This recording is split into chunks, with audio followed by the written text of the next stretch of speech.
Շեֆից շատ է վախենում, որ Ալիևը ջղայնանա հանկարծ։ Հայաստանի թրկացման վտանգն եմ տեսնում, ստեղծելու ենք 300,000 աշխատատեղ։ Մեկը թողնելու ենք Փաշինյանի համար,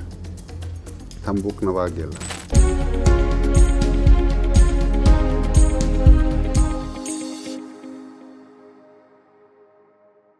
Բարև ձեզ, պարոն Կարապետյան։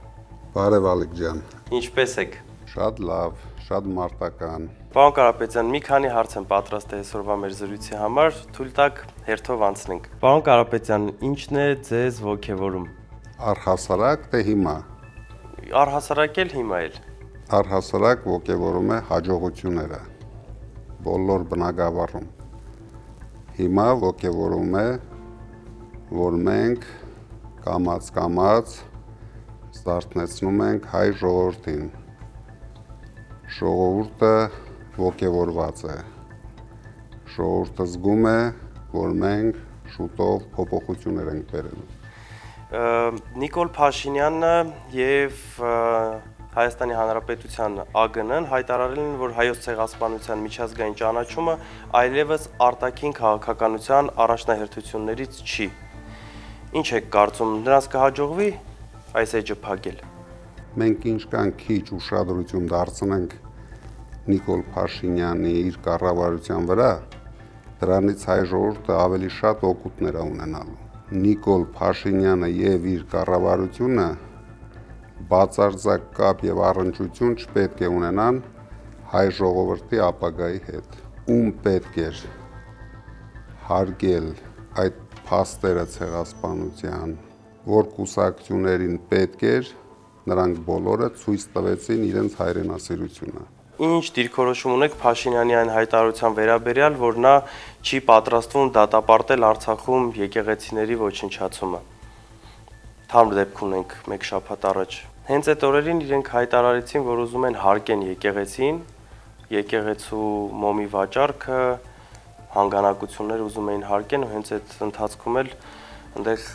Արցախում քանդում էին ու զրո արձագանք էր այստեղ։ Դե շեֆից շատ է վախենում,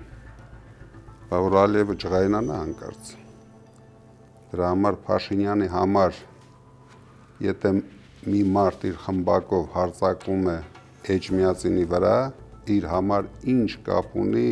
Արցախում մի 100 հատ եկեղեցի քանդեն, չեն քանդի։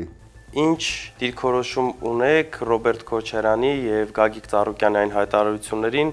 որ իրենք ասեցին պատրաստ են աջակցել ամենաշատ ձայներ հավաքած կուսակցությանը։ Երկուսն էլ շատ կոռեկտ հայտարարություններ են արել։ Դա միջազգայինորեն ընդունված փաստ է,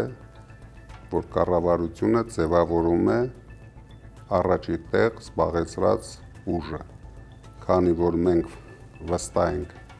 որ այդ ուժը մենք ենք լինելու, դրա համար շատ շուտով իրենք այդ հնարավորությունը կունենան պաշտպանելու մեր կուսակցության թեկնածուն։ Պարոն Կարապետյան, ինչ վտանգ եք տեսնում այն ծրագրի մեջ, որ ուզում է Հայաստան 300,000 ադրբեջանցի բերի ապրելու։ Սյունիքի կորցնելու վտանգն եմ տեսնում, Սևանի գյոլչա դառնալու վտանգն եմ տեսնում, Հայաստանի թրկացման վտանգն եմ տեսնում, բայց մի անհանգստացի։ Մենք դրա դիմաց ստեղծելու ենք 300,000 աշխատատեղ հայերի համար, նույնիսկ մեկը թողնելու ենք Փաշինյանի համար, թմբուկ նվագելը։ Շատ լավ։